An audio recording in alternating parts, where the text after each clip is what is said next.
All right, so today what we're going to be talking about is discipline. Discipline is very important. So, what we're going to do is go ahead and go over the definition. What is discipline? Why it is important? And then I'm going to go over 7 steps on how to build discipline and then some bonus steps at the end. So, what is discipline? I'll go ahead and give you the definition. Self control and willpower. This definition refers to the ability to regulate your behavior, emotions, and impulses in pursuit of long term goals. It involves putting aside immediate gratification and distractions to focus on what you ultimately want to achieve. This type of discipline often requires mental strength and resilience to overcome challenges and stay motivated. So, now that we know what discipline is, it is the self control and willpower. Why is that important? Well, we just went over it. It's the ability to regulate your behavior, emotions, and impulses in pursuit of long term goals. What's a long term goal? Oh, I don't know. Being able to retire one day is probably a long term goal every single person that's watching this would like to do. You would like to say, one day I've built up a big enough nest egg, I can retire. I don't have to work if I don't want to work. That is a long term goal. So, right there is why discipline is very important. You need to be able to control and regulate your behavior, your emotion, and impulses in pursuit of a long term goal. Long term goal, investing. Long term goal, health. Long term goal, knowledge. Long term goal, relationship. There's so many long term goals in your life, and having the discipline to go after them and pursue them is going to be very important for your life. And when it comes to discipline, it is a journey, it is not a destination. Being disciplined can take you to new heights and new destinations, but building the discipline itself is in fact a journey and it's something everyone has to take. And some people will fall short, some people succeed. And even if you are very disciplined at certain things, there's parts of your life you're not as disciplined in, and that's just how it's going to be. And that's why you have to strive every day to be more disciplined in every different area. So, we're going to go ahead and go over the 7 tips that I have on building discipline. So, tip 1 is to set clear goals. What do you want to achieve? Just think about it. What do you want to achieve? Like, what do you want to do in life? And if you can't think of it, think of what is it that's making you upset, maybe? What is it, something that you would like to change in your life? Is it maybe not working out enough? Maybe it's your mental health. Maybe it's a relationship. Maybe, you want to save up to get a newer vehicle, or you want to pay down credit card debt. What is it that you want to achieve? Think about it and write it down. For an example, we have a action board in the living room. It is a big whiteboard. It's labeled action board, and we have everything written down on there that we want to do, want to achieve. This is in terms of short term, medium term, long term goals, yearly goals. It's all written down. So writing it down and then looking at it, maybe make some sticky notes, put it around the house, put it on your visor, put it everywhere. This is your goal. This is what you want to achieve. You can do that. But tip number two is you need to start small and then build up gradually.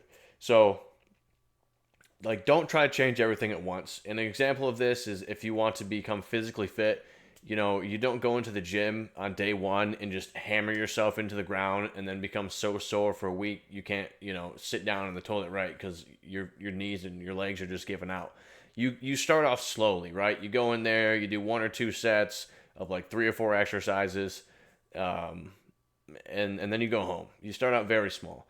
And if you have no discipline at all, you're just lacking complete discipline, you can start out with the smallest thing. I'm going to sweep and mop the kitchen every single day, even if it's not dirty, for 3 weeks. No matter what. It's going to be the most spotless kitchen in the world.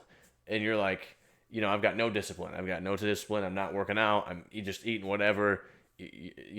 Just start off something small and say, this is my goal.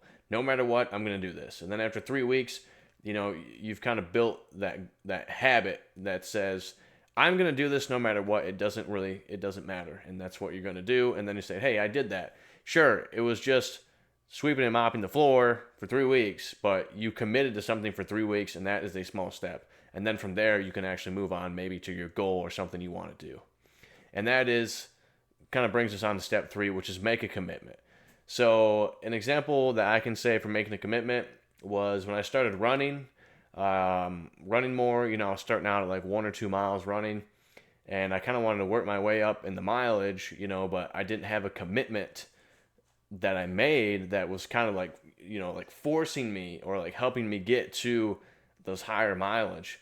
So what I said is, hey, I found a half marathon that was like 6, 7 months in the future, and I said, I'm gonna run this half marathon. Like that's my goal. Like I made a commitment. I signed up for it. I paid the fee for it. I got my hotel and everything booked for it. So that was my commitment. So next thing you know, I'm out here running all these miles, right? And I ended up working my way up to a 13-mile run.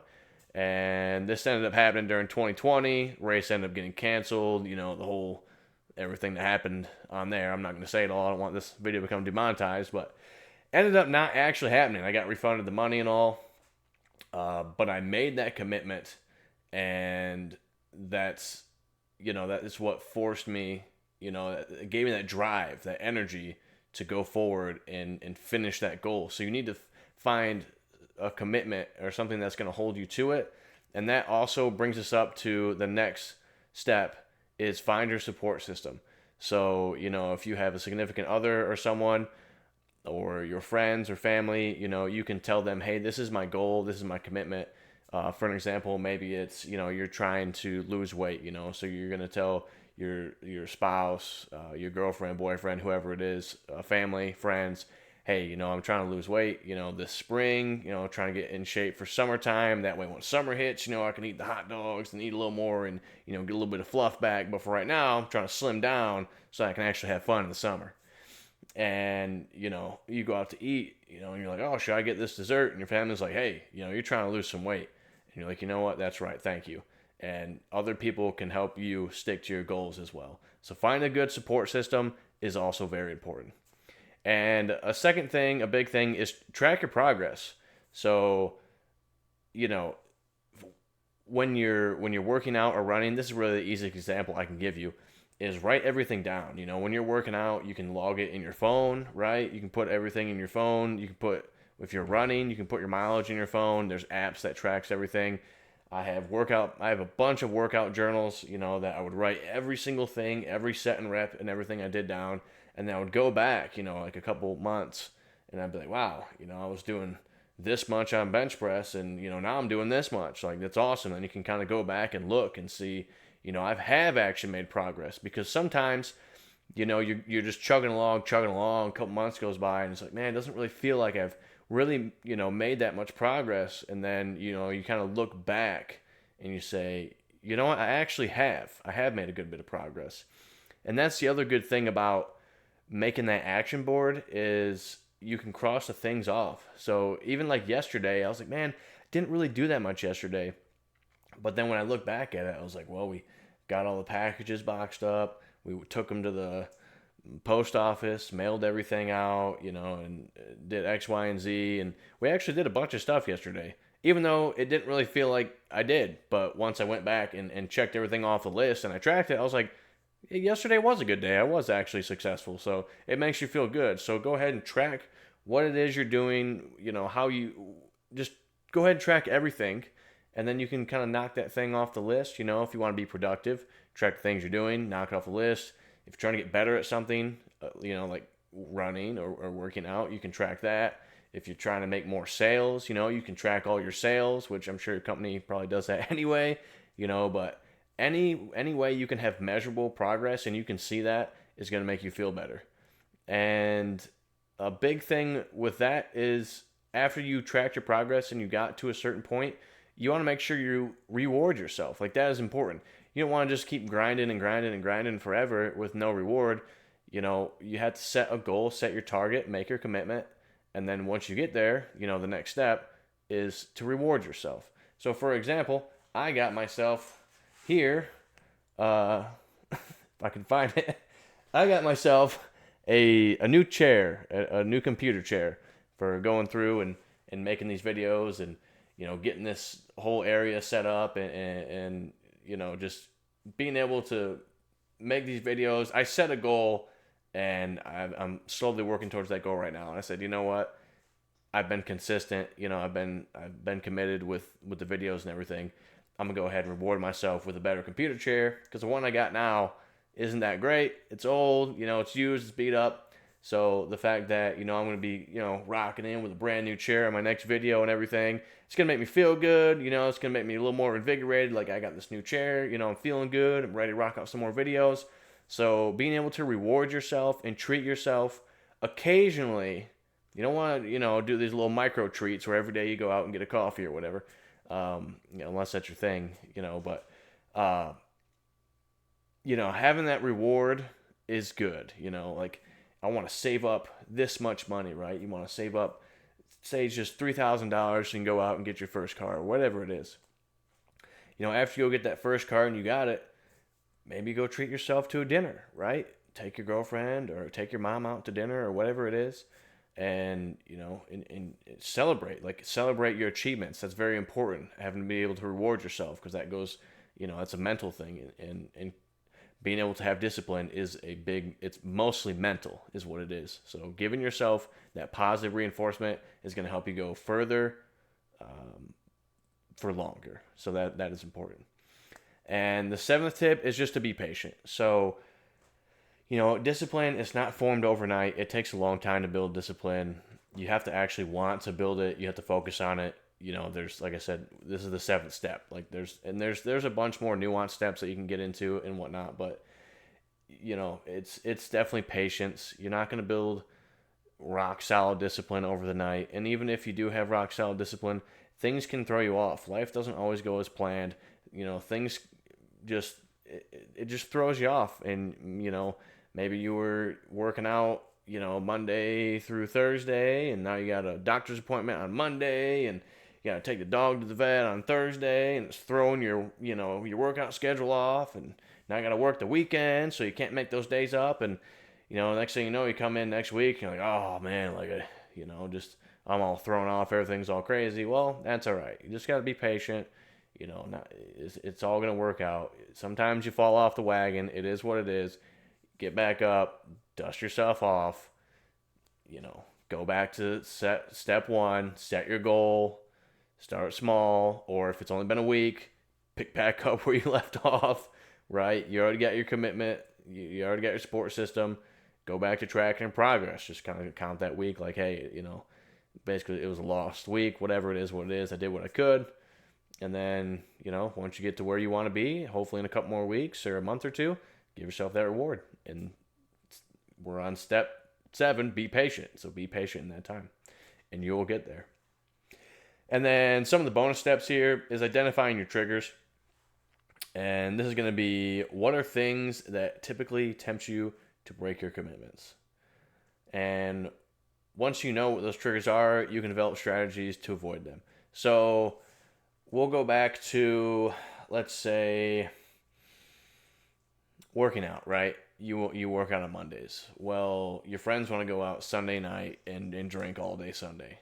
And that's one of your triggers. And then you get back into the gym, you're hungover, you're dehydrated, you feel like crap. You got leg workout on Monday. It just doesn't work out well.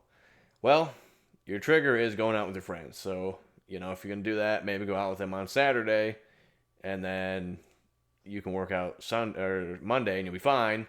Or just don't go out with them at all if you're trying to be as healthy as you can.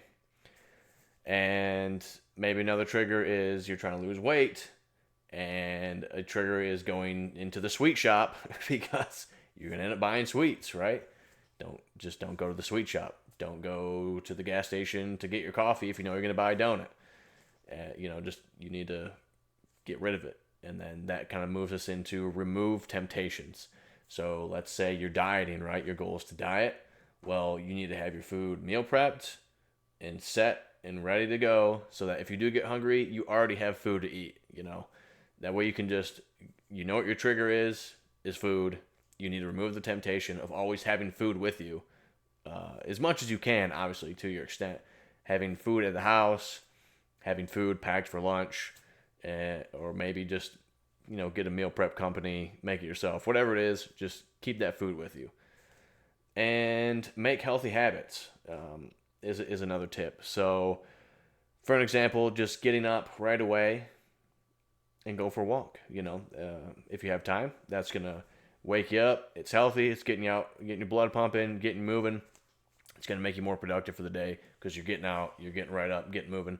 You know, me, I wake up, I'm pretty tired in the morning. So something we've been doing, as long as we don't wake up and go straight to the gym, we wake up and take our dogs and take them on a walk. First thing in the morning, then come back, eat some breakfast. And that kind of gets the day like kick-started in the right direction. And since we've been going more on these walks, I have been feeling better. And feeling better just, you know, makes you do better because you just feel better overall. And then the last one is going to be practice mindfulness. Mindfulness can help you become more aware of your thoughts and feelings, which can help you make better choices. An example of this is just to put the phone down. I know many of you are probably watching this on a phone, and a big thing is just set time aside, put the phone down. I know it's hard. It hurts. You can do it. I promise. Put the phone down. Have a little bit of introspection in yourself, in your surroundings, and what's going on. That's going to it's going to benefit you. It's going to suck to put the phone down, but trust me, it's going to benefit you. And another thing too is if you want to be more productive, just play music. Like that's one of the biggest things I've learned. Like if you got to clean the house or just do like busy work or whatever it is, if you just have music going, then you can listen to it kind of in the back of your head, but you can also still have that introspection. Unless it's just like a banging song and you're like rocking out to it, or you're just totally singing with it or whatever it is. But there's going to be songs where it's just music in the background, and then you can have that introspection in your mind, and you can think about things that you're doing or need to do, and it's just going to help you. Mental health is important, so make sure you're getting that mindfulness in there as well. And that's pretty much everything I have in terms of the discipline. Hopefully this video isn't super long. I don't even know how long it's been going, but yeah, that's pretty much it. So let's go ahead and we'll just recap real quick. Discipline is self-control and willpower. This helps you control and regulate your behaviors, emotion, and impulses in pursuit of your long-term goals. It is important. I know you want to retire one day. I know you don't want to work until you die. So having discipline is important. Building discipline is the journey. It is a journey. It's not a destination. But once you have the discipline built, it can get you to new heights and new destinations. The tips: set clear goals, start small, and then build up gradually. Do not start big. You will fail. Make a commitment. Find your support system. Track your progress. Reward yourself, and be patient. And then the bonus was identify your triggers, remove your temptations, make healthy habits, and then practice mindfulness. And that's it. I mean, that's everything. If you have any comments, questions, or concerns, please let me know down in the comments. I'll be glad to get to them there as well. If you want me to kind of go in more depth on any of this, let me know, and I can make like a separate video on that as well. And yeah, that's pretty much it. I'm going to roll out of here. So thanks for watching, and I'll see y'all next time.